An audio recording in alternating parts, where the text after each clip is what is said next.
Hello to everyone who is watching right now, waiting for us to get started. Hello to everyone who is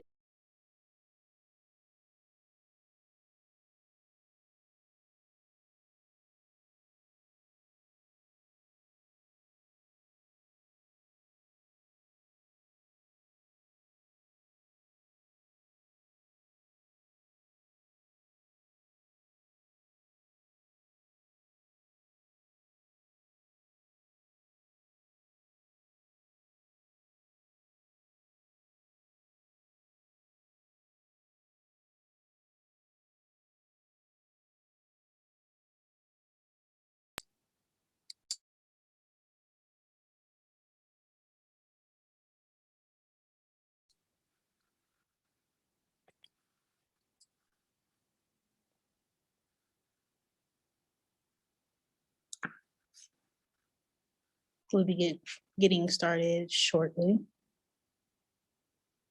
Okay. I'm gonna give one more minute for more people to get on the stream or get started.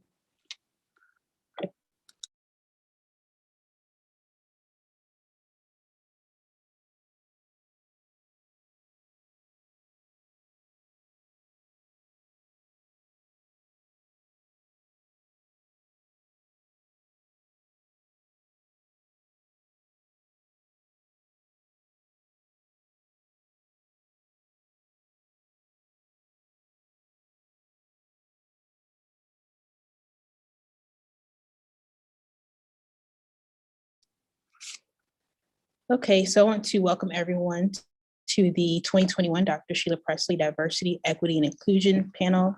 I am the Director of Diversity for Student Government Association in the Office of Diversity and Inclusion in the Executive Branch of Student Government under the Office of the President.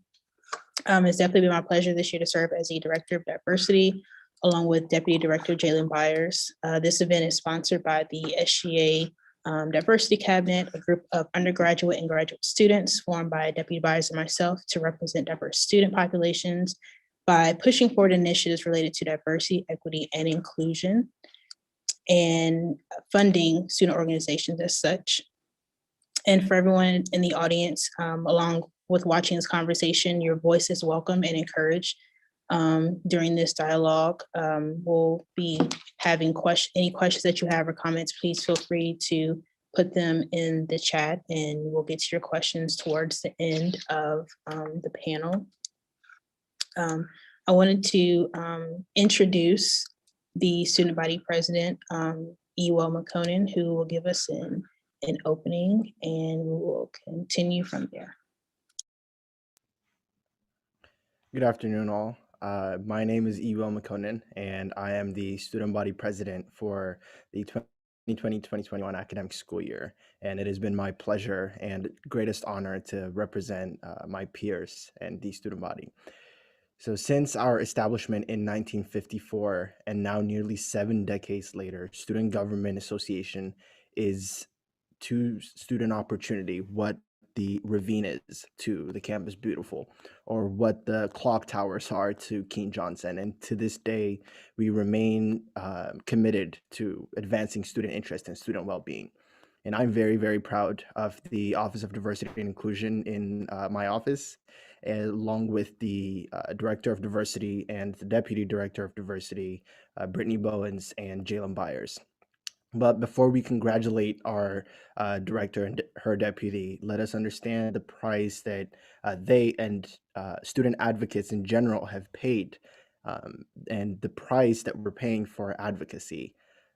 The price that we're paying is, as student leaders, is 15 to 18-hour work days, 60 to 90-hour work weeks, and doing that 7 days a week. We know no rest because we understand that the status quo never sleeps.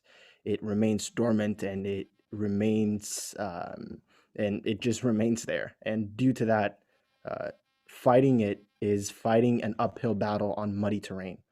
But for the progress of student representation and student advocacy, it is worth the sweat and tears. It is worth the sleepless nights, and it's worth fighting for, because the price of not being represented at the table of decisions is more costly than the price that we're paying for student advocacy. It is a price incomparable, because if we are not at the table, if we are not around at that table, then we are on the menu. And at a university, at an institution that is nothing without students, that is nothing if it's not student centered.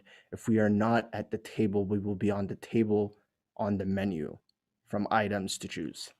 The passion and dedication of our members in student government in general, and more specifically, the passion and dedication of our Office of Diversity and Inclusion, is truly a light of hope at the end of the tunnel, and reminds us that great challenges like COVID-19, great challenges like racism, great challenges like exclusivity foster opportunities for greater creativity and greater innovation because of the people that we have, like Deputy Jalen Byers and Director of Diversity, Brittany Bowens. Now, we really must remember what matters most, and what matters most is what we will do after this conversation. What will matter in significance is what is actionable. What matters most is the step forward, and what matters most is what we will continue to do after this Zoom call ends. Thank you very much for the opportunity to introduce the 2020-2021 Dr. Sheila Pressley Inclusion Panel. And with that, I will turn it back over to Director Bowens.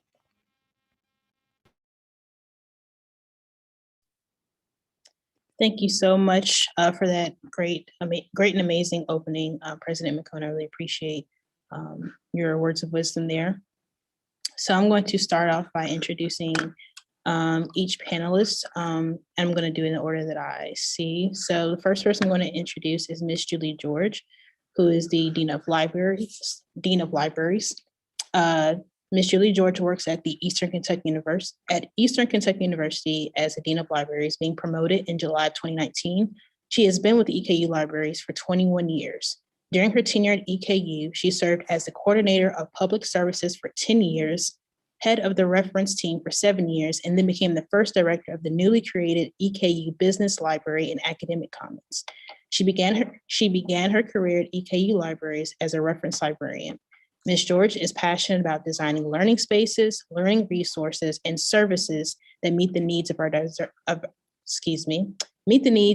diverse user groups. She received her bachelor's in history from Berea College and her master's of library and information science from the University of South Carolina. She is the facilitator of the Bryan Station Middle School Girl Scout Who Code Club. She is a lifelong Girl Scout and currently serves as the leader of Troop 886. Ms. Julie George. The next person I'm going to introduce is Mr. Brandon Thompson. Mr. Brandon Thompson is a proud husband to Michelle and father to Blythe, Avery, and Kip. He currently serves as the Director of Residence Life at EKU. Brandon first came to EKU in 2018 in the role of Assistant Director for Training and Development within the Housing and Residence Life. Prior to coming to EKU, Brandon held positions at the University of Kentucky, Kansas State University, and East Carolina University.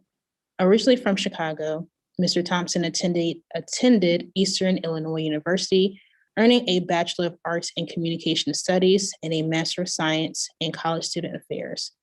Brandon is currently working towards his doctoral degree in educational leadership and policy studies at EKU, where his research is focused on the impact of living learning communities on underserved minority student populations.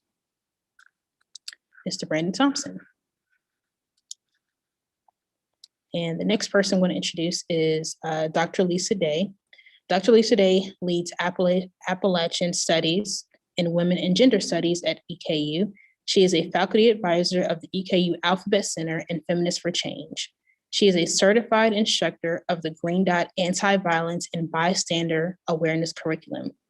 An active editor, Dr. Day is leading an effort to develop an open access introductory textbook in Appalachian Studies. And she is also helping African and African American Studies with their open access readers for AFA 201 and AFA 202. Her regularly scheduled classes include Intro to Women and Gender Studies, Feminist Theory and Practice, and Women's Literature. Dr. Day also teaches study abroad courses in Italy and Ireland. She is originally from Mammoth Cave, Kentucky. Dr. Lisa Day. The next person I'm going to introduce is Ms. Ashley Offit. Ms. Ashley Offit is a first-generation graduate from Louisville, Kentucky. She earned her Bachelor of Arts in Communication Studies with a minor in African and African American Studies and a Master of Arts in Student Personnel and Higher Education with a particular interest in the retention of BIPOC students, staff, and faculty from EKU. Ms. Ashley currently serves as the Associate Director in the Center for Inclusive Excellence and Global Engagement at EKU. She also serves as an adjunct professor in the African and African American Studies Department. Ms. Ashley Offit. And the last person that I will be introducing is Dr. Jose Juan Gomez Bacedo. Dr. Jose Juan Gomez Bacedo was born in Compton, California. He is an assistant professor of Spanish and Latinx studies. He was raised transnationally in Compton and Jalisco, Mexico. He holds a PhD in Spanish language and culture with an emphasis in Chicano literature and Spanish in the US from Arizona State University. He received a Master of Arts in Spanish literature and culture from California State University and a BA in Chicano studies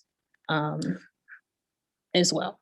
His research focuses on Latinx cultural production in Spanish, particularly the barrio, through a paradigm of sociocultural vitality and sociocultural depth in the socio-political creation of space. Dr. Jose Juan Gomez Bacedo.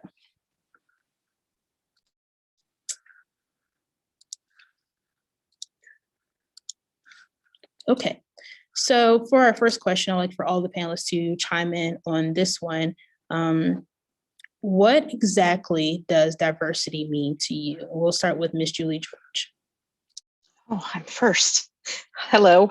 Thank you, first of all, so much for inviting me, Brittany. And also, I just wanted to say what an honor to be attending and being a part of this honoring Dr. Sheila Pressley. She was a special woman to so many people. I bet there are just so many people who could say all of the things that I would say. And so it just, I feel like she's standing behind me and always helping me. So this is just such an honor. So thank you.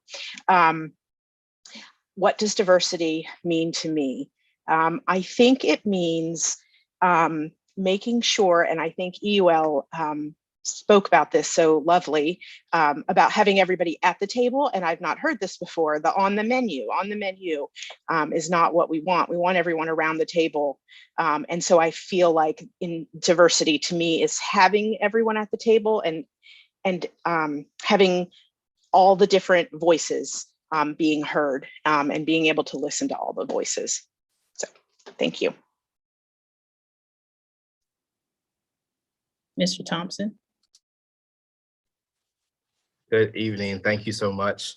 I echo what Julie said earlier about Dr. Pressley. She was one of the first people that made me feel welcome on this campus when I met her. And so I'm honored to be here. When I think about diversity and what it means to me, I think about us as an institution at EKU and how we are at a time where access to education is better than it's been in generations. And so, but the access is what brings us the diversity, but that just isn't enough.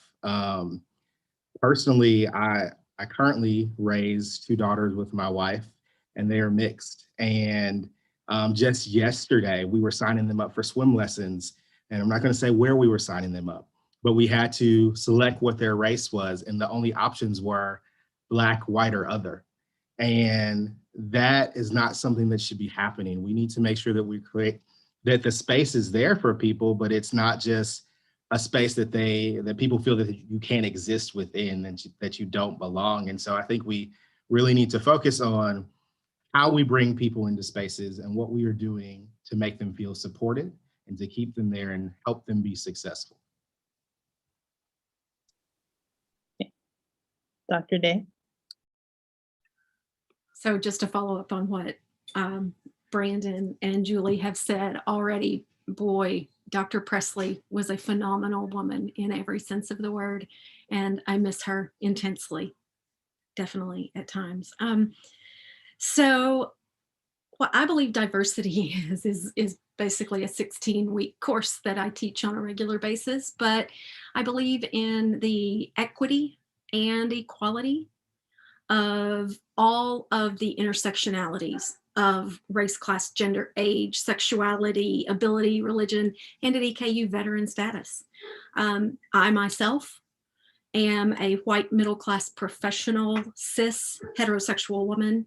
I am able-bodied and neurodivergent.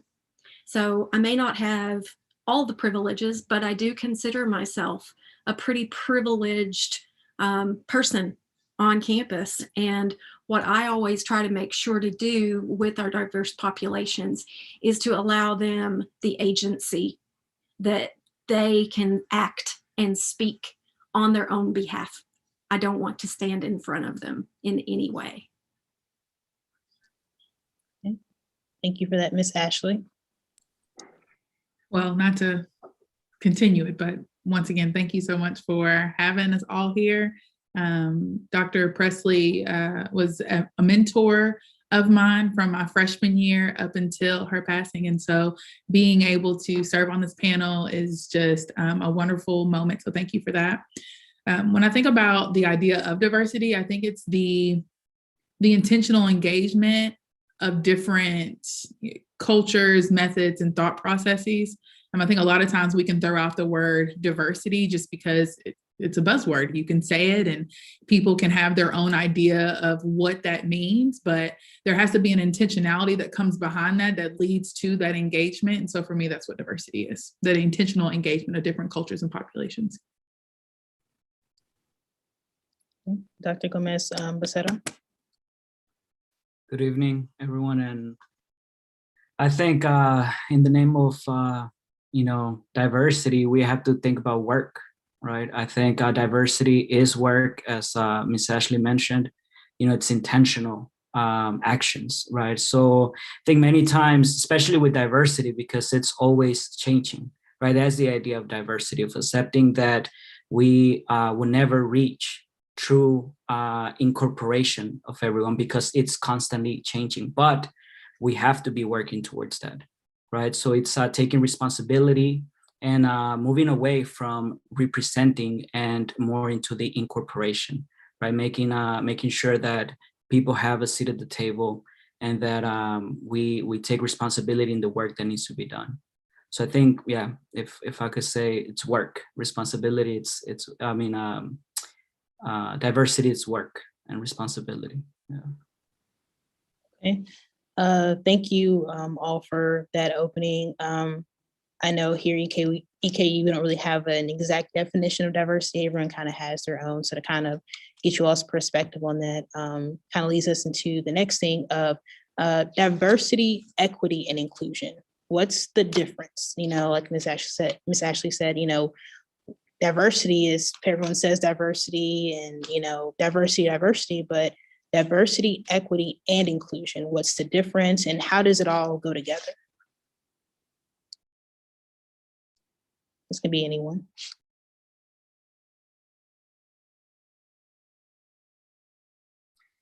I think, well, it starts by recognizing that there's an absence, right? I think the first step is taking the moment to recognize the need for inclusion. And then it works not only by creating the seat at the table or by offering offering that seat at the table, but also creating different tables, right? And allowing for those people that have a seat at the table, develop, their own agendas and understand, because many times we might think that we represent other diverse groups, but we might understand some of the intersectionalities, but we are not able to comprehend, another person in general, right? Yeah. When I think about the three, I always section it like this. When I think of diversity, diversity is what we have. We have diversity. There's, wherever you go, there's going to be diverse, whether it's ideas, thoughts, or how you're engaging. Equity is what we need. We need to make sure that everything is equitable, that people are able to have the access that they need. And then inclusion is going to be what you do. So inclusion is that action step that allows you to say, okay, I know that I have the diversity piece. We know that we need to make sure that things are more accessible to those around us for what reasons are connected to those. But then inclusion, that's the action standpoint that comes with it. To add on to that, I think that so often with the inclusion piece, people don't understand their own identity and what agency they have with that or what agency they don't have with that. And then being able to educate oneself and not make someone be your teacher is where I think a lot of people get caught up. And that's where you see someone who may have good intentions, they can get interpreted in a different way. And so it's not up to someone to educate you on them. You have to do work yourself. And so I think that the inclusion portion of that sometimes is a stumbling block for several people. I can add a piece about the inclusion component of that office name and this mission of diversity, equity, and inclusion. I think the inclusiveness must come from every facet of the university at EKU. I think it has to come in administrative offices. I think it needs to appear overtly from the president's office, which is what he regularly does, down to faculty and staff and student representation in different student bodies, such as SGA. I think it has to be inclusive of all the university to show inclusiveness toward our diverse students as well. Okay, so going back to, we talk about action and access and representation, and kind of going back to the topic of like what's happening now, you are all people that contribute to taking action in some type of way. So how do you contribute to diversity, equity, and inclusion in your respective roles? And then what privileges do you possess to support what you were able to do? I can talk a little bit about the library and my role in the library. I feel like the library, when I first started working, and Dr. Day may remember this, the library 20-something years ago was not always a welcoming place. And there were a few of us who came in at the same time, and we kind of, I'm not going to take all the credit, but I came in on a wave of people and we said, no, this isn't how we're going to do it. And I think that we've tried to provide a space for everyone on campus to come and get what they need. Now, that could be a learning style. It could be a preference to the seat cushion that you like, the quietness, and thinking about, how we can serve students when they come to us. And so we put that in our head and we say, how can we continue to do that? And then as the years moved on, we just kept thinking, well, how can we challenge the campus? Where is the academic discussion about differences being had? We had Chautauqua lectures, but what we felt like in the library, it needed to come from the library. And so we started doing things a long time ago, having a film series, which we got in trouble for copyright, but that's a whole other story. But just starting to have those conversations. So we started having a series of conversations called Speaking from the Margin. So inviting students on our campus who felt like they were in the margin. So, first gen students, Appalachian students, deaf and hard of hearing students, veteran students, to just come and talk to the rest of the population about their experience and having a conversation about what does that mean. So I think what we try to do is provide a place. And I want to say we provide a safe place, but it's not safe when there's this conversation that has to happen. I can't make it safe for everyone, but what I can do is say, I'm going to make sure that the conversation is done correctly. When we lead the conversation, we're going to invite the voices that need to be there, and we're going to hear and we're going to listen. But we try to create a space whether it's online or in person or at events, where we hear all the voices. So we do lots of things, and I'm challenging myself all the time to do more, and asking and for help. So reaching out to Brittany and say, what can we do more? So those kinds of things. So that's what we've done. And I'm sure I'll think of something really great that we've done that I didn't mention, but. Yes, and just to comment on what you just said, asking what can we do, but you're actually doing something before you ask that question, not just waiting until, hey, so what do we do now? This is, so I appreciate that comment. Anybody else want to contribute to this question? Sure. So in housing and residence life, over the past few years, we've really tried to normalize having difficult conversations, whether that be around race, gender, sexual orientation. It really doesn't matter what it is. We want to normalize having conversations that people might not have before they get to campus. And I think it starts with what we have done with our full-time staff. And what a lot of people don't realize is for our residence hall coordinators, we recruit nationally for them. And so a lot of them come to us not even having an understanding of what our service region is and who our students are on our campus. And so making sure that we increase the cultural competency of our staff is something that we've really worked to do. And we started this is the third year that we've done it with RA applicants. We've done a leadership seminar, and this leadership seminar, I really tip my hat to every candidate that has gone through it, because before you get to an RA interview, you go through this 9 one-hour session seminar, and the topics that we focus on are privilege, identity, and general leadership skills. And so we want to expose individuals to that before they get into a leadership position within our department, so that we can have deeper, more meaningful conversations when they're ready to work with students the upcoming year. And so I think that that is something that students have been very receptive to.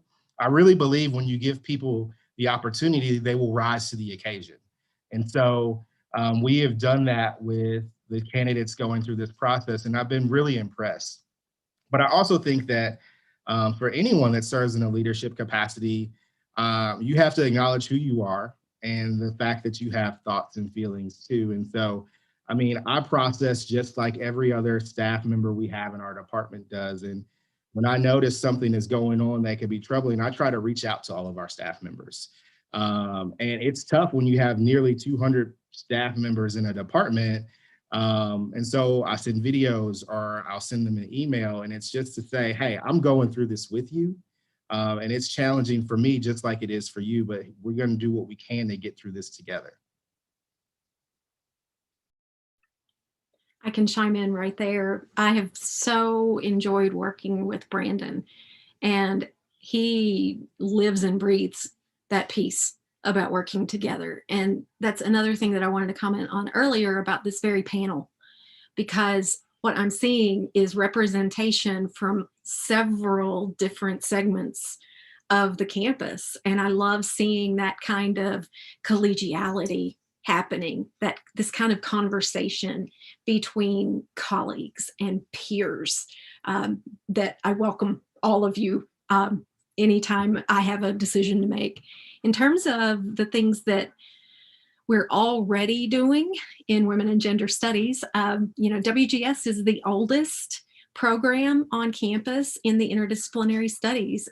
We are right at 25 years, I think we might be at 24.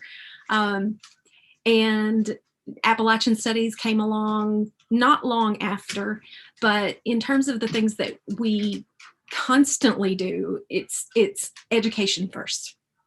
It's building a strong curriculum that is interdisciplinary, offering cross-listed courses with departments all over campus as much as I can, and making sure that students who seek a minor or certificate in one of those fields have enough courses to take by the time they graduate.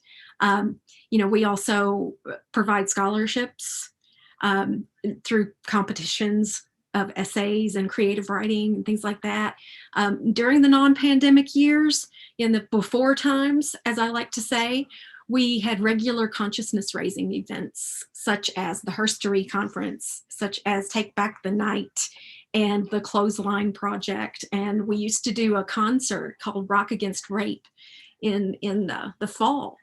You know, we're constantly trying to remind the campus that equity, especially in the areas that WGS and APP represent, is a constant effort. It can't just be reserved for 1 month out of the year or 1 week out of the year. So what I love seeing is so many of the faces on this program tonight who actively pursue these opportunities and provide these opportunities for the campus constantly.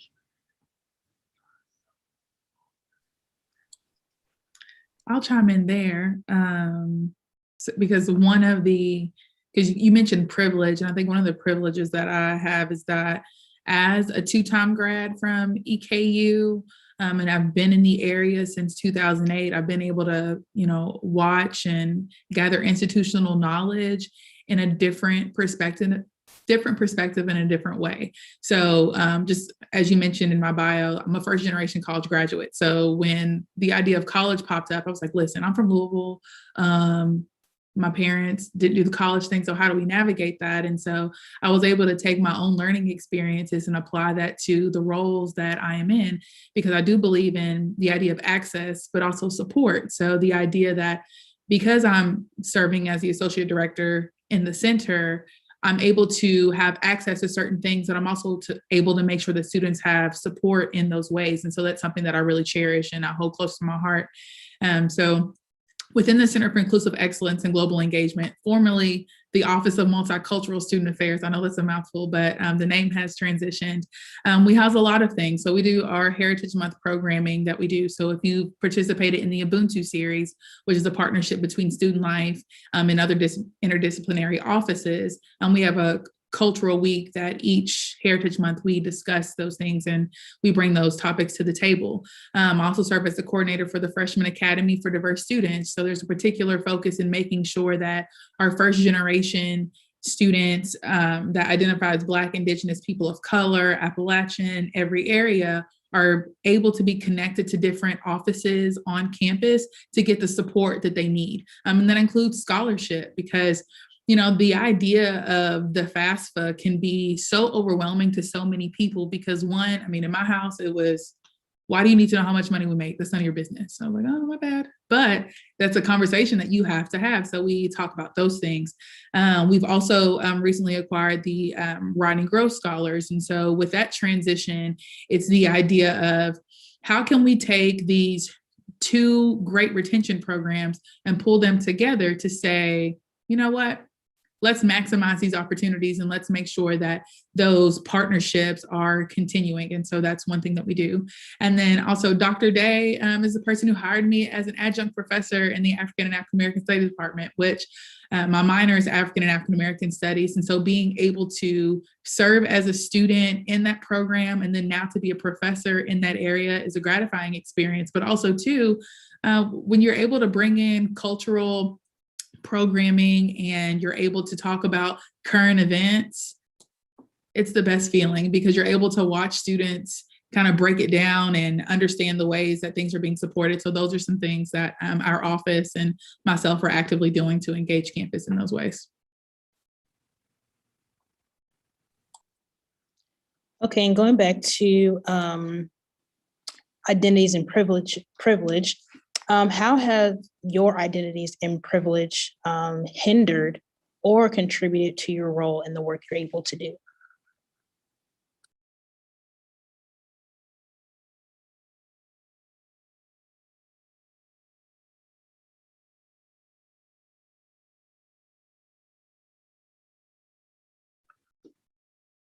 So I think in my case, it has been a male cisgender, it has definitely helped to have more space, right? More presence in certain places. And I think it's been in that sense my privilege, right? I recognize it. I think, you know, in being transparent, it's always difficult, right? To kind of like measure that and see when it starts hindering, right? When maybe I start, you know, taking somebody else's space, right? Based on my privilege. But it has also helped in a way that I'm able to connect with male students, you know, a lot. I think as a faculty of color, as a Latinx Chicano faculty, that, you know, it's very important. It's very important because we have seen, you know, in the trends in higher education that it's Black and Latino men that are constantly lowering in admission and graduation rates. So I think it has been very helpful in that sense because I'm able to connect with that specific population. Yeah, I try for, you know, my privilege in that sense to not hinder as much, but yeah, always working on it, trying to work on it.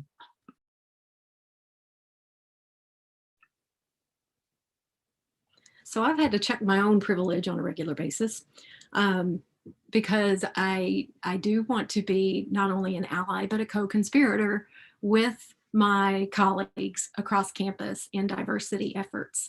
So I have to learn how to stop talking sometimes and let someone else speak, especially someone who represents the biggest privilege check that I've experienced while at EKU was the year that I led 4 of the interdisciplinary studies programs, not only WGS and APP, but also veteran studies and African and African American studies. I did not represent in those programs. I'm not a veteran. I am not African or African American. So I was constantly trying to check myself to make sure faculty and students of color were speaking and offering their insights, and I was being as open as possible to those insights and incorporating them at every juncture. I was in a perpetual state of exhaustion, but I still tried to maintain that kind of atmosphere of welcoming and support, rather than being the white feminist over in the corner telling people how to behave. I don't want to ever, ever, ever do that. Yeah, and I'll follow up. I too, every day have to check my privilege. And I think for me, my privilege has been an up and down roller coaster throughout my life. So beginning of my life, I lived in a suburb. There was one Black student in my whole school, and his name was George Short. Like, I know his name because there was just one. And it bothered me in kindergarten because his name was Short and he wasn't short. So I think that was the thing that was the most confusing. But that was my privilege. So I had all the privilege. I had 2 parents who had college degrees. I lived in a big house. I had a yard. I had a pool in my backyard.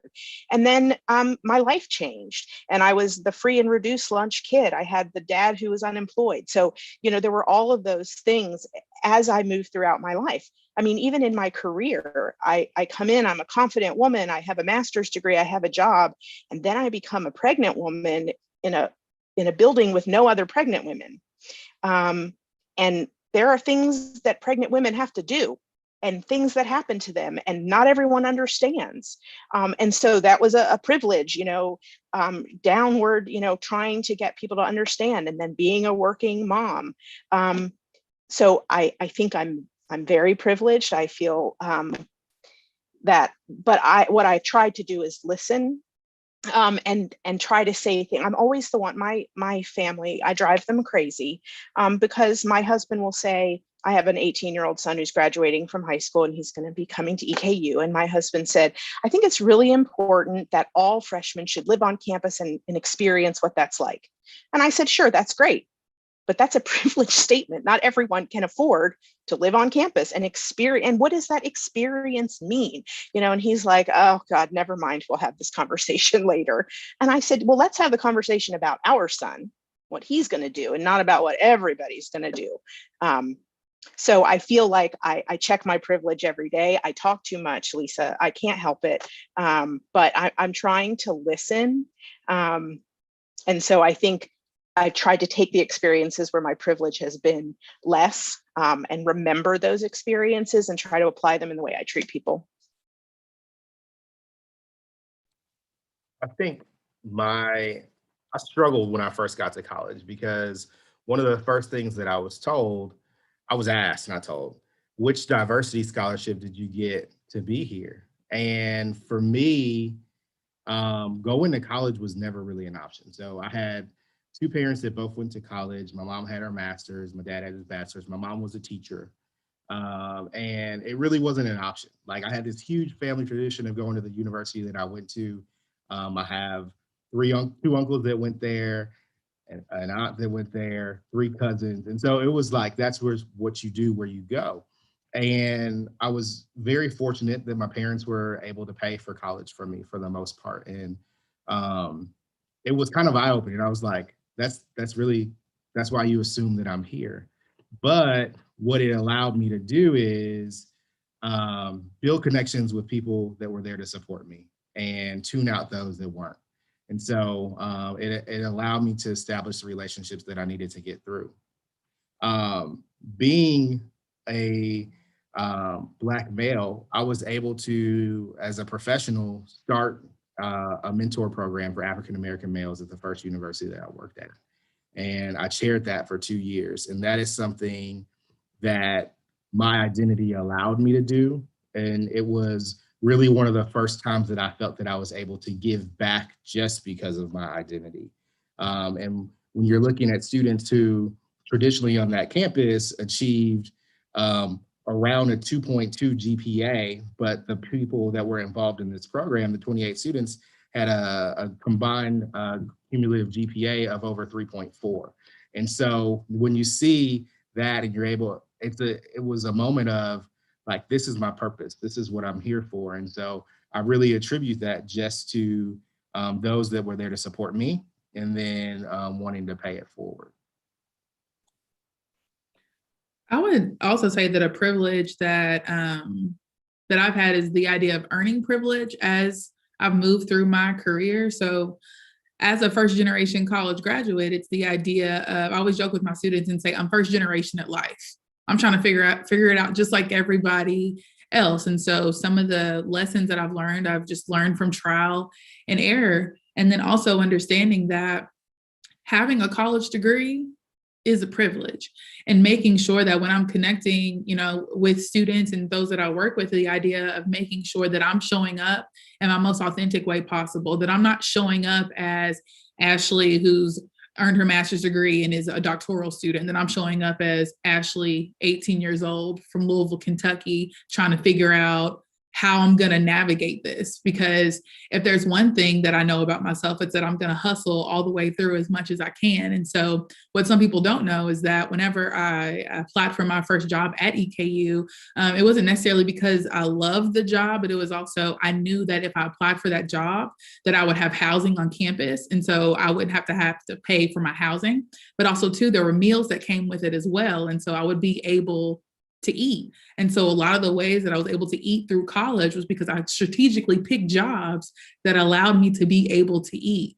Also working at Bath and Body Works, so that was strategic as well. But also too, just making sure that whatever I was doing was working for me. So just making sure that, I remember that hustler mentality that I had at 18, and I just keep that going as I continue. Yeah, I really appreciate you all sharing some of you actually kind of answered a question I had about your personal experiences and how it impacted you professionally in the positions that you're in. A lot of you touched on that. So I think that's great, because without you going through it and recognizing your privilege or knowing what people need or what you went through, it's, really hard to be able to help other students or to assume that you know what to do to help them. So just thinking, when it comes to connecting with students, you had your personal experience. What is a unique and creative way that you connect with students? So let's think about music, food, traveling events. I know I've taken Miss Ashley's AFA class, and we always talk about music, and that gets everyone going. Nobody's asleep, everyone's talking. So in the classroom or within your particular roles, even outside the classroom, in the office, how do you contribute to students in a way that you can connect with them? Yeah.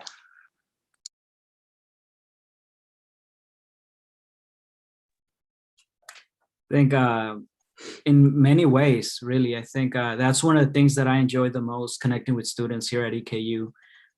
It's one of the reasons really why I moved from California to Kentucky. It's the opportunities that EKU gives you to connect with students. And the way to do it, it's really not staying within our offices or classrooms, right? And meeting students, outside, sitting down. For example, yesterday I was walking and I saw one of the students that I talked to, and then I went and sat in the bench with them, and we're just chatting up for a little bit, and then I go back and see students, just talk to them on campus, also creating events. For example, one of the first things that I remember I did here was it was in September 2018, where we organized, along with Miss Ashley, Miss Liliana, and Miss Gabby Baca, a visit to watch Black Klansmen at the theater.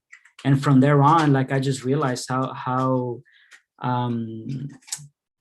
much other folk, other colleagues here were willing to contribute and finance this event. So last week or the week before that, I took 30 students to Cincinnati to visit a Mayan exhibition at the museum. So just doing that, and that was thanks to the Languages, Cultures, and Humanities department that paid for the trip. And just looking for different opportunities, create events outside of campus, in campus, definitely meeting students, where they at, sometimes even like going and eat at Case, which I know nobody likes the food there, but being there, being present, it's so significant, because then, everybody can't, disappear through email. You send out an email and the emails just start disappearing, fading away. But once the students see you, you become approachable and accessible, I think, or at least you give that idea, and makes it easier for students to create contact between students and you. Yeah. So I have a hopefully funny story to tell you all. I am a first generation college graduate as well. Had no idea what I was doing when I was an undergrad, dropped out for a year, got serious, came back, and now I'm here. When I was in my PhD work, one of my professors is from the Boston area, and she was from an old school family and reeked of privilege, I guess. She told me that I was too enthusiastic. Yeah. And at that point, I had no idea how to take that. And I think it's that she didn't understand how excited I was on a regular basis to be studying American and multi-ethnic literature at this place that had so many books in the library, and I was surrounded by peers who I could talk with about these great subjects. So when she said that to me, I think something clicked. For one thing, it was that I would never teach at an R1, a research institution. I wanted to teach at a teaching institution. I also wanted to go back to Kentucky so that I could reach other people like I had been. And I've never checked my enthusiasm. My students constantly say things like, do you ever stop smiling? Or, now that I'm wearing a mask all the time, they say things like, I could tell you were smiling, but you weren't smiling as much today. Is everything okay? Things like that. So when I'm talking with students, I try to engage with them personally as much as possible. I try to figure out where they are in their paths, and I remember those things, and I want to bring those up the next time I talk to them and check in with them and do things like that. I also hopefully foster a welcoming atmosphere in my office space. First of all, I've got all kinds of stickers on my door. And in my office, I don't use the fluorescent lights. I use lamps, and I try to surround it with as much fabric and color as I possibly can. And students frequently talk about, wow, this doesn't look like the rest of my teachers' offices, you know, and I put things around that show my personality somehow, like all the Wonder Woman gifts I've gotten over the years, or pictures of my pets, definitely. So, you know, just trying to be personable, showing our students that you're a human and that you're excited about what you do. My goodness, no brainer. Okay.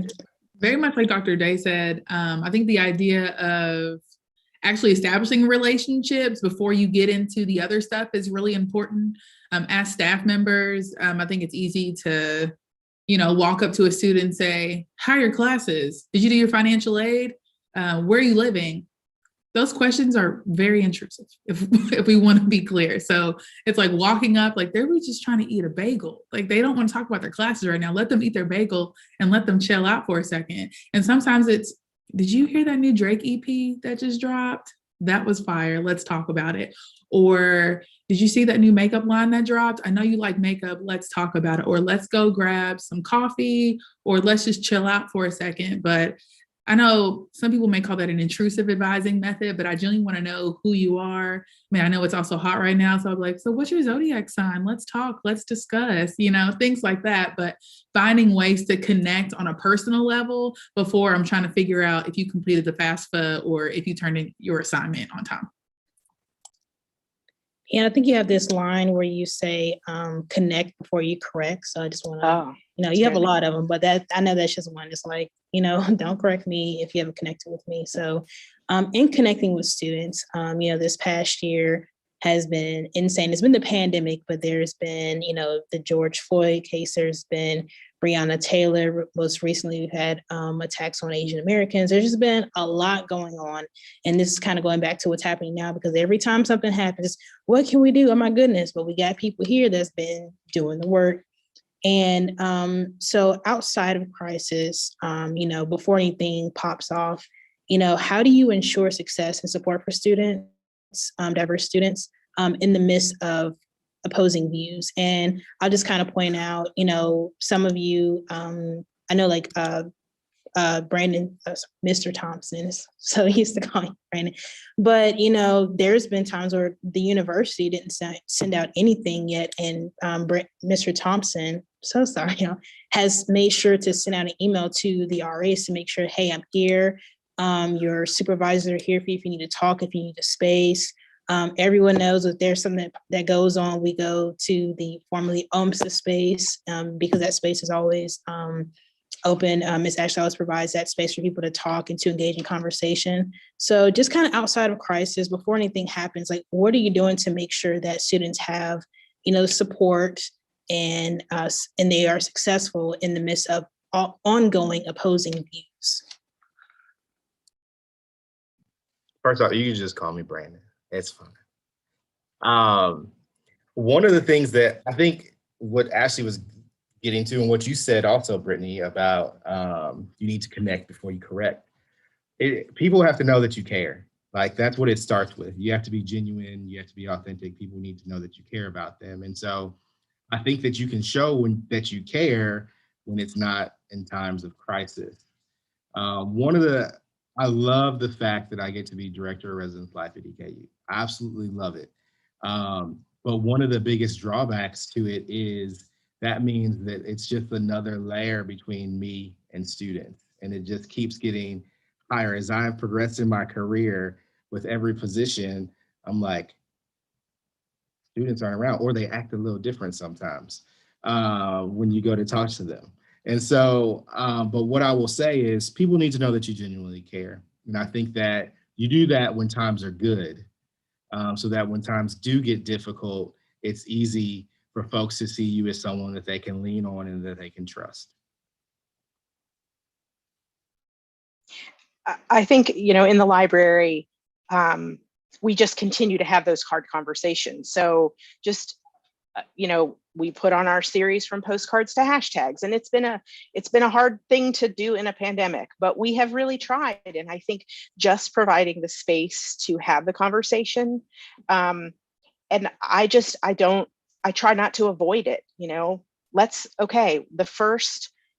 This summer we had weekly town halls for everybody in all the library employees, and one Monday was just hard. It was just really hard. Things over the weekend had just, it was just hard. And I just remember saying, I know that for some of you, this is just hard for you to get up out of the bed and come and do. But I also had to respect that I have people on all ends of the spectrum politically. And so I just needed to say it's hard. And so just inviting and having those conversations. And then I think also too, every one of the people around this Zoom has an enthusiasm, and that's the uniqueness of what we do, even though it's not unique because we all have it. But I guess in the outside world, it is unique. But every one of us, like I couldn't imagine doing anything but what I'm doing right now. And so I think people can feel that enthusiasm. And Brandon, I will tell you, being the Dean of Libraries, oh my gosh, I miss students so much that I will wander around the library before COVID, and I always have Smarties in my office. And when I see somebody, I can tell when somebody doesn't want to be bothered, so I don't bother them. But just people sitting in the grand reading room, or I'll just slide them a little Smartie, and I'll say, "Good job for studying," especially the ones like Friday night at 6 o'clock. I'm like, man, I am proud of you. And I think that they notice that, and they appreciate that. And they know there's some weird lady in the library who's given me Smarties. But I think that all goes to the welcome atmosphere. So, but just opening up the floor to host the conversation.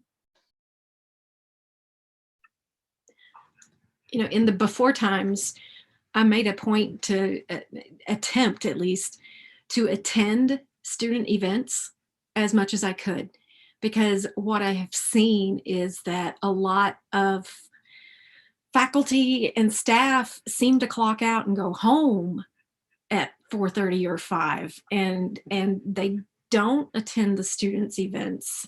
And what I kept finding over and over is that whenever I would attend an event, the students were so excited to see me there, and I would take photos of them and post them to social media and make sure that the Facebooks and the Instagrams and all of that had an image of them actually doing the performance that they had prepared. I try to stay for the whole thing as well. I think the tendency is also to show up and then kind of just duck out before the event is over. So, getting involved with students' lives, I think that's so important. And that has been an extreme challenge this past year. Open to suggestions still. Mm-hmm. Before we were limited to visitation, Uno tournaments. That was it. Okay, so everyone knew that when the Uno cards came out, Miss Ashley is no longer Miss Ashley. This is Ashley. So you're going to get this draw 4, okay, and the skip and the reverse, and we can talk about it another time. So that was a bonding moment. Or even having, we have a Bluetooth speaker in the space, and with the student staff, I always say, whoever gets here first is in charge of the aux cord. So you get to choose what music we're going to listen to today. And that was always a conversation starter too, because I remember there was one time in particular, someone was playing a song and I was like, "You like this artist?" And they said, "Yeah." And I said, "Okay, let's talk more and let's discuss." And so next thing you know, it's 30, 40 minutes have passed and you developed a conversation around music and things like that. And then we get into those conversations of, come on back to my office. Let's talk and discuss about some other things and see how we can get connected in those ways. And then also pre-COVID world food. I know for me personally, that's for me in my house. If food is there, I will be also. So just making sure that people have that as well. So making sure people are connected in that way. Okay, so definitely connecting and showing up is very important to, not just waiting until a crisis occurs, but, even when nothing is going on, just being there for students. So as a student here, there's been a lot of, I don't have time, that's not my area. How do you all challenge yourself to learn about different cultures, and how do you apply it to your work?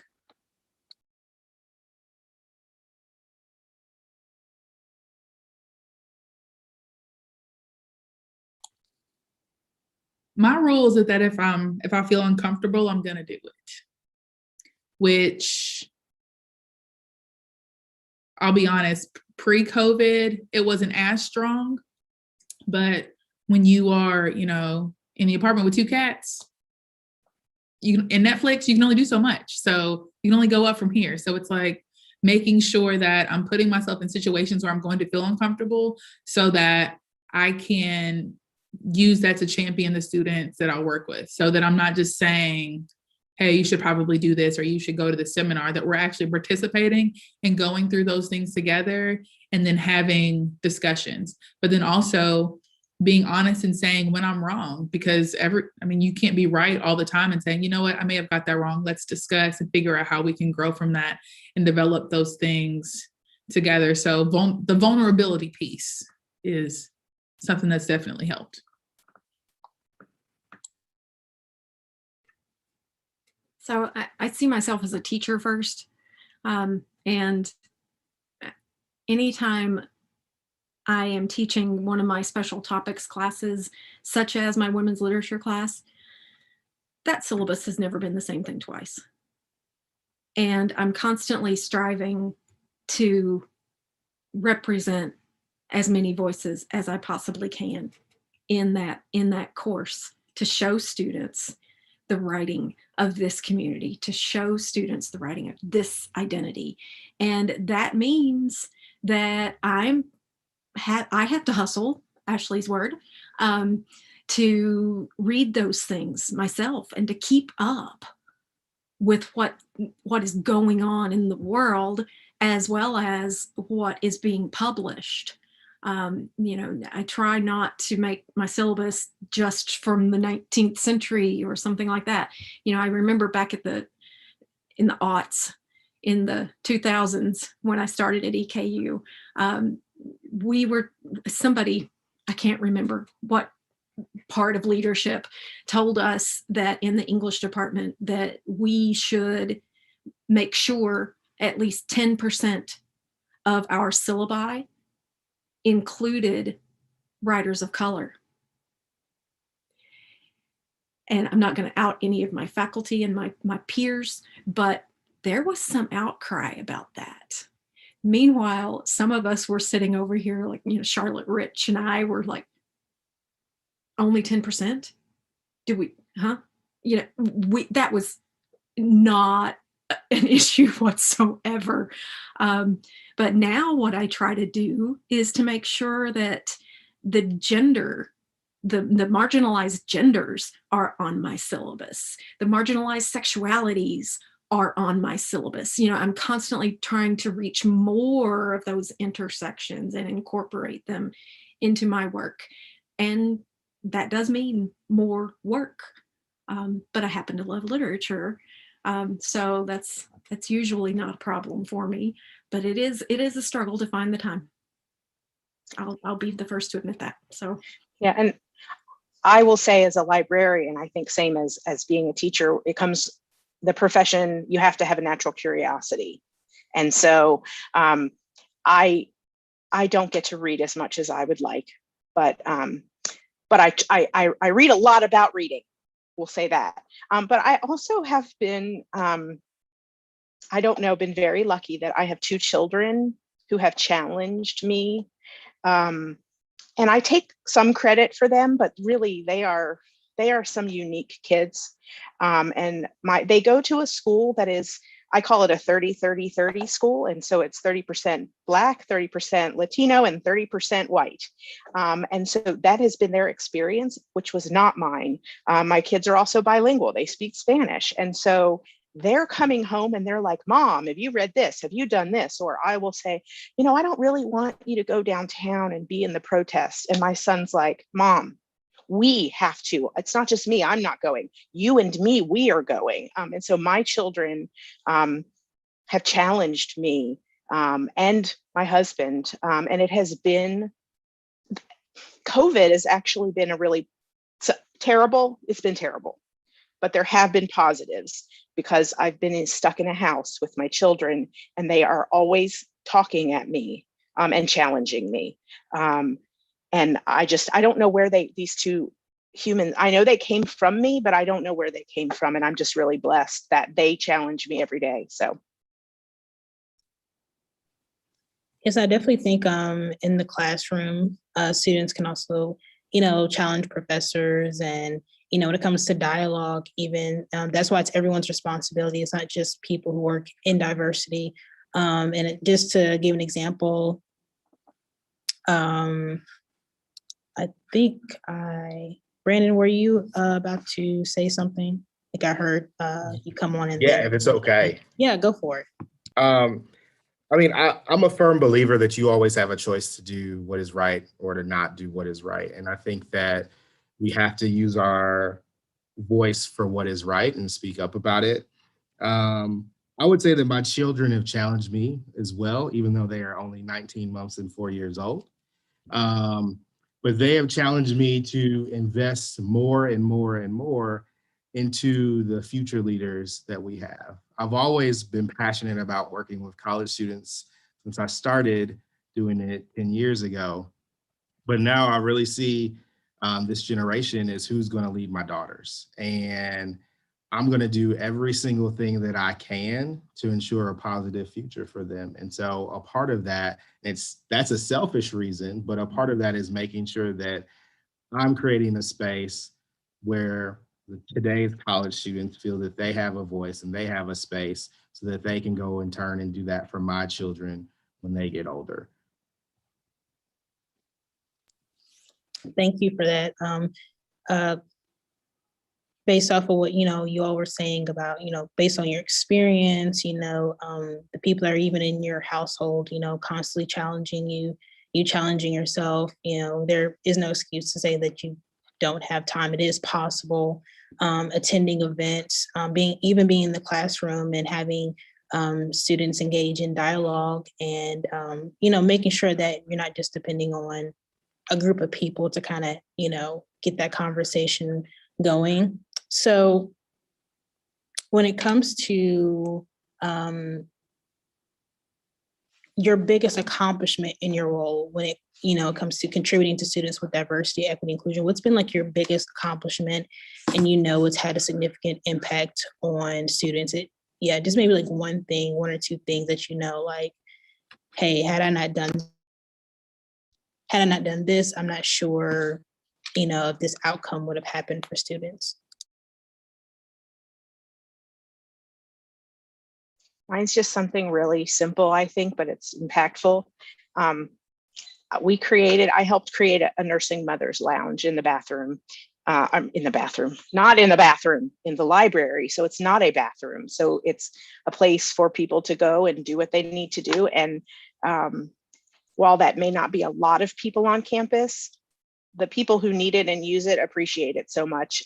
And so I was really glad that I was able to help do that.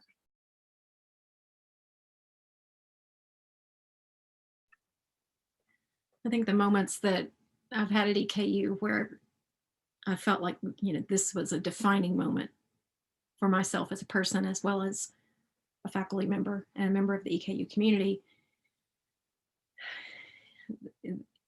are the many, many times that someone trusted me enough to tell me their stories, especially when I was the person they came out to the first time.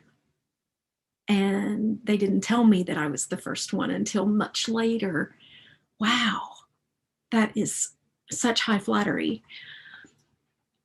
Also, all of those students who have sat across my desk from me and shared with me their stories of sexual violence. There's nothing to say in those responses other than to listen to them and ask if they're doing okay? How are they responding? And I will walk over with you to report this to the Office of Equity and Inclusion and to make sure that it is filed with Title IX. Every single one of those moments, I will never forget. Those are in wrinkles in my brain. And those are the moments when I think, I didn't study this in school. I didn't have this as a training. Well, I did have Title IX training and Green Dot training, but not all of the affective qualities, not the part where I say, do you mind if we walk over to the counseling center together? And I sit there in the lobby and I wait with them. And a few times they wanted me in the counseling session. And in those times I sit there quiet. I don't say a word, but all they need is that show of support from some adult that they can trust. So I absolutely cherish those moments. You said one, I'm going to do two, but they're going to be quick. I brought up the leadership seminar earlier for RA candidates. That enabled more than 500 people to date to have conversations about identity, privilege, race, and leadership. Then some of those students may not have ever had those conversations if we didn't push them to do it. And there was one student that actually told me a couple of weeks ago, it was a few weeks ago, he said, until that seminar, I never even thought about how my race as a white man impacted the people around me. And so that was pretty powerful and for him and for me to hear it. And then the other thing is Dr. Day was a part of it, but for next academic year, we will have our Kernel Pride Living Learning Community, which is for the LGBTQI plus community. And there are so many people that have tried to get this on our campus. And the moment that it was approved and we were able to publish it out on the website, I reached out to every single staff member in our department that worked on this initiative over the years to tell them thank you for what they had given and that we finally got it.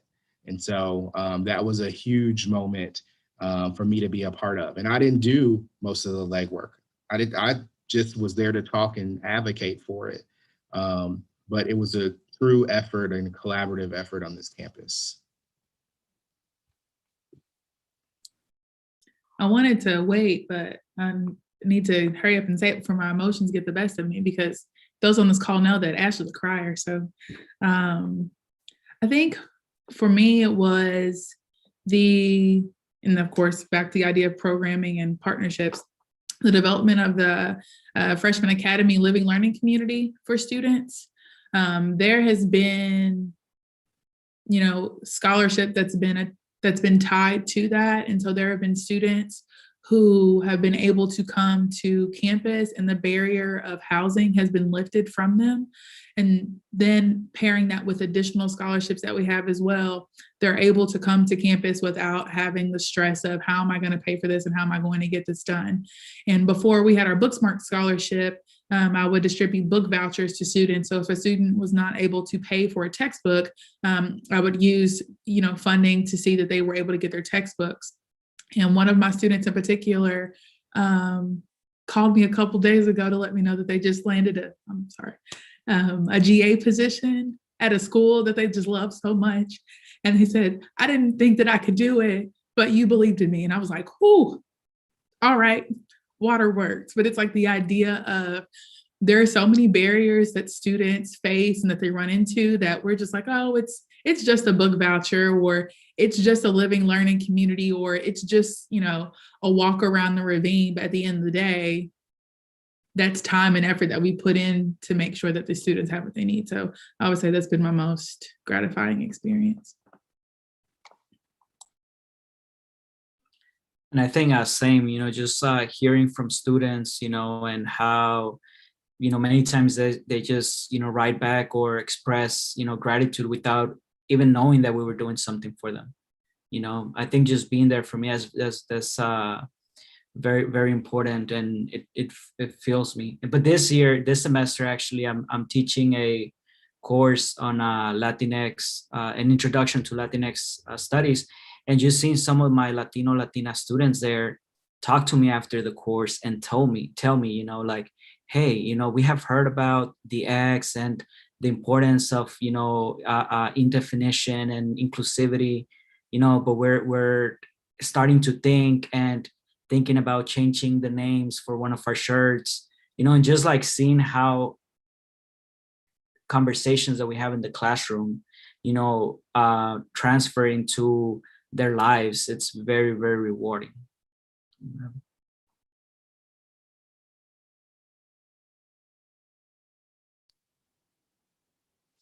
Okay, so we're coming up kind of towards the end, so we have two last questions. So one, I'm just gonna go briefly through this particular one. What are some of your plans moving forward to engage diverse populations? Maybe some future collaborations you have, something that you're really looking forward to doing. I know some of you touched on, you know, a new class. What's something you're like, hey, I can't wait to do this, to continue the work that I'm already doing? Okay, I'm going to jump in first because I have something that I'm really, really excited about. And the more I say it, the more likely it will happen. But we have 2 faculty librarian positions that are open. And I've held them open for about a year. And I am trying to create what I'm calling a diversity residency librarian position. So I've partnered with the Association of College and Research Libraries to join their Diversity Alliance. They have an organization, they have the Spectrum Scholars to try to create a pipeline program for underrepresented populations to join the library field. And so what I am hoping to do, HR, please don't hold me back, is to hire 2 library faculty members from underrepresented populations and have them be in a 3-year, I'd like them to be at the start of their career, but it's not a rule, and have them come and spend 3 years at EKU, learning how to do all the library things, and then letting them have an experience with scholarship and service at an academic campus, and getting experience. And if there's a job opening after, we will hire you. If not, you will go and fly and be awesome and wonderful. And so the hoops have been tall and hard and small. It's just been really hard to get this to happen, but it's getting closer. So I can't wait. I cannot wait. So. Julie, that sounds fantastic. And I love it that you're going to reach out to people at the beginning of their careers rather than saying 5 years experience is required. Oh, yeah. So Brandon has already mentioned mine, but I'm going to go ahead and toot that horn anyway. So we are starting the Colonel Pride Living and Learning Community, and I could not have done it without the 100% support of Dr. Danny Moore, of Brandon Thompson, of Libby Hannon, Dr. President McFadden, Dean Ziegler. I mean, my goodness, what a community, and how great it felt at the President's Council when every single person in that meeting said, this is overdue. Wow. You know, I remember the first time in my memory, at least, that we tried to get this thing launched was back in 2012, I think, with WGS Professor Katie Yandrick. She did a Cupcakes for Fairness petition out on Powell Corner and had people signing whether or not they would support a living and learning community. Tons of signatures, tons of support. And then an RA and RHC, I believe, actually, Kevin Willis tried it in 2017 and it got so close. And then the plug was pulled on it. So, oh my goodness, am I so excited to check those rosters every time I get a note from Libby saying, hey, we have new people to review. So that's major.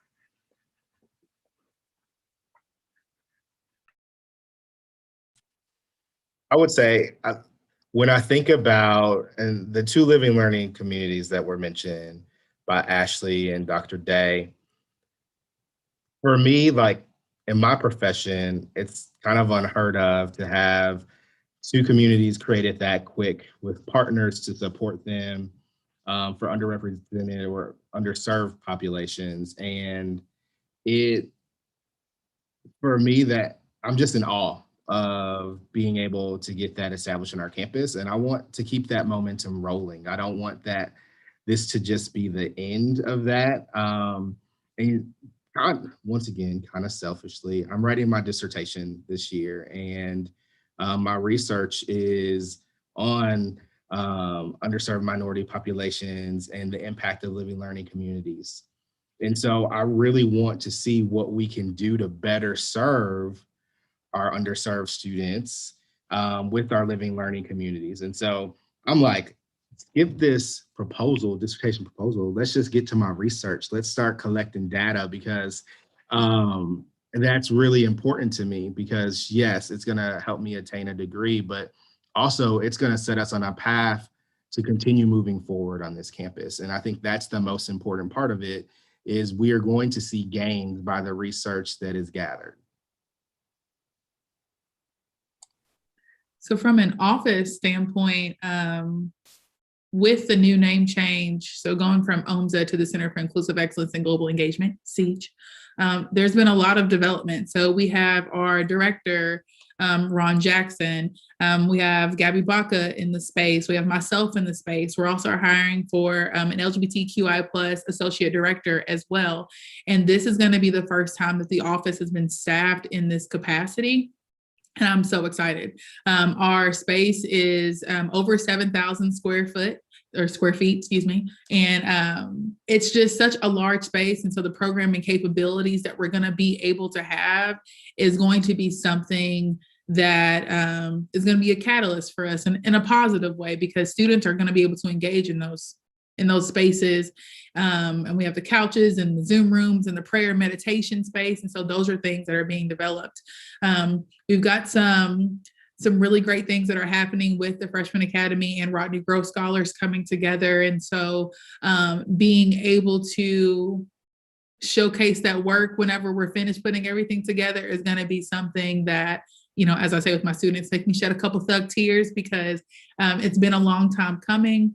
And then also too, just personally, I'm going to make sure that I'm being more present, because just being honest, 2020 was a whirlwind for a whole lot of people, for a whole lot of things and a whole lot of reasons. And, you know, one of the reasons we got together on this panel today was because of Dr. Pressley, who we lost in 2020, and being able to continue that work amidst all of this is just something that I feel like is going to just be a game changer. And as an alumni, I'm excited, and I hope everyone else is excited too. So it's going to be a good time. And then from the faculty perspective as well, we're working on ethnic studies major thing. So we have different committees. There's like 4 different committees for recruitment, retention, and some other work. But we have in class, we have another committee that's particularly working in putting together curriculum, and hopefully by the end of this semester, we'll have a pre-proposal or a draft, of for an ethnic studies major, with the idea and with the hopes that we're able to eventually create majors for Asian American studies, Latinx studies, along with working with AFA and so on. So yeah.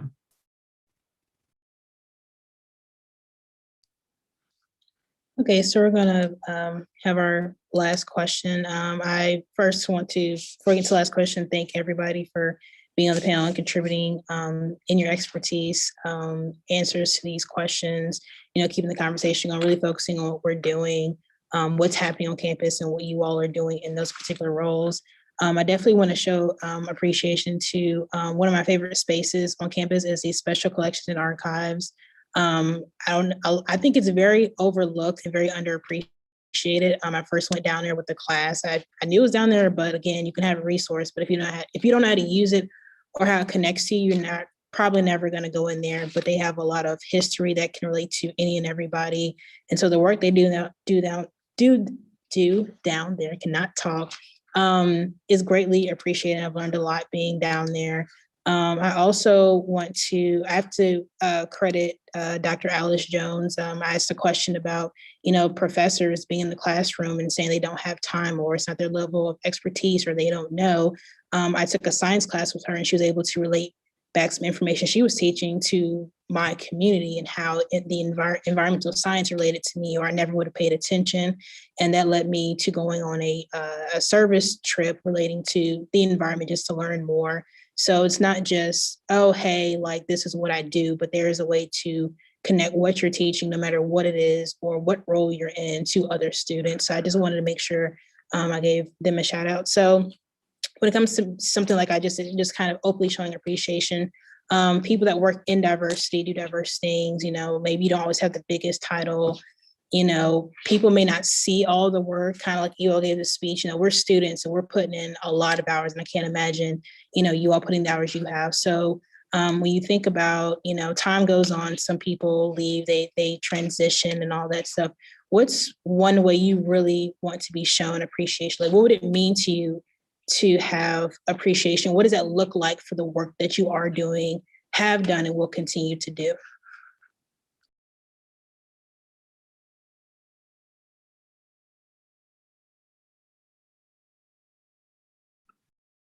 I think, I don't know if anybody else wants to say, but the most important, right? It's having that, work, which, I personally do it with a lot of passion and, without any asking for anything else, right? But just the opportunity to do it.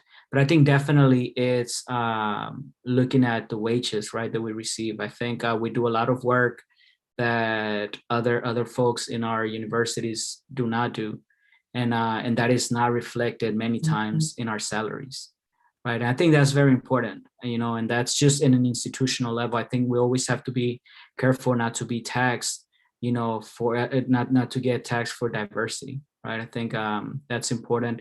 And then from a student perspective, this really, it made me really happy when I received the invitation, and then just, saying hi whenever we walk by. I think that makes a huge difference. Just say, hey, how you doing? Chat a little bit. Yeah, having community. I think that's important.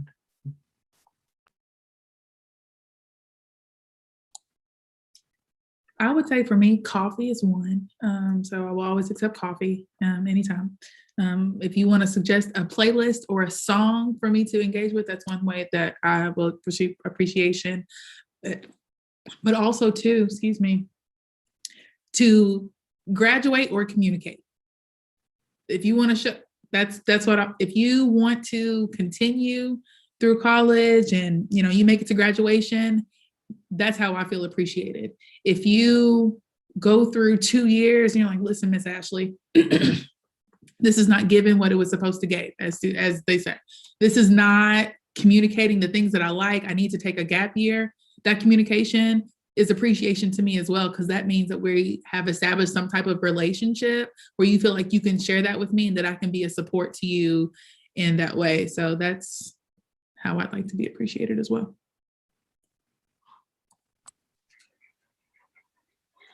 This pandemic year has been a doozy. And in a lot of ways, as an introvert, I have actually celebrated it, I'll admit, because I get to spend time at home with my dogs, who some of them have made an appearance at the corner of the screen, and my partner, and it's been wonderful in that way. However, I have been teaching on campus 4 days a week this semester, and I am loving it. This past week, as I walk to campus and I'm seeing students walking by on the sidewalks, just doing their thing, and I have missed that so desperately. I can't wait to get back into daily interactions with my faculty colleagues. I can't wait to see the library again. And I think we have to get through this moment in order to reap the benefits of all of the in-person communication that we all miss. I think another key component of what I look forward to is welcoming diverse faculty and leadership. we've got something like 4 dean searches going on right now. And I would love to see greater diversity in those offices. Right now we have like less than 15% racially and ethnically diverse faculty on our campus. That's unacceptable. We can't retain our talented and gifted diverse faculty members. We've got to change. We've got to make it a welcoming place for them. So I'm co-chairing the class search for the class dean, and I am going to try. I'm trying very hard, and I am challenging the search firm. I don't think they like me, but I email them every day. My question was, can we remove the names from the list of candidates because we don't need to judge by people's names? They said no, but I think I put something in their head to think that that's not a bad idea. Anyway, so I'm really, really, really going to work on that. But I'm really afraid that the library has always been a vibrant and diverse place. If you come into the library, you are going to see more diversity in that building than anywhere, I think, in my opinion. And I'm afraid that the last year, people won't know how to come back into the library and use it. And so my appreciation is to walk through that building and see students using the space. That's it. I just want to see, and I don't care if they're sitting watching something dumb on Netflix. I don't care. Just come in and use the library as a space. So that's how you show appreciation and graduate and be successful and all those things. So I would agree with Ashley. I love coffee. But for me, like, a student doesn't have to say that they appreciate something that I've done or that even thank me for anything. If they feel that they have been changed in a positive way because they lived with us on campus or because they had an interaction with one of our staff members, that's all that I need. If they can, at the end of the day, they can say that means that I've done my job, that our entire staff has done their job. And I mean, the ultimate goal for everyone that walks through the gates of our campus is to leave with a degree. And if you don't leave with a degree, that you got what you needed to prepare you for what comes next. Now, retention and graduation rates are very important, but I want every student that sets foot on this campus to get what they need. And we can't determine what that is for you, only you can as a student. And so our job is to support you to get where you need to go. And for me, that is all the appreciation that if a student could say that at the end of the day, that happened, you ain't even got to tell us. I just want that to be the case.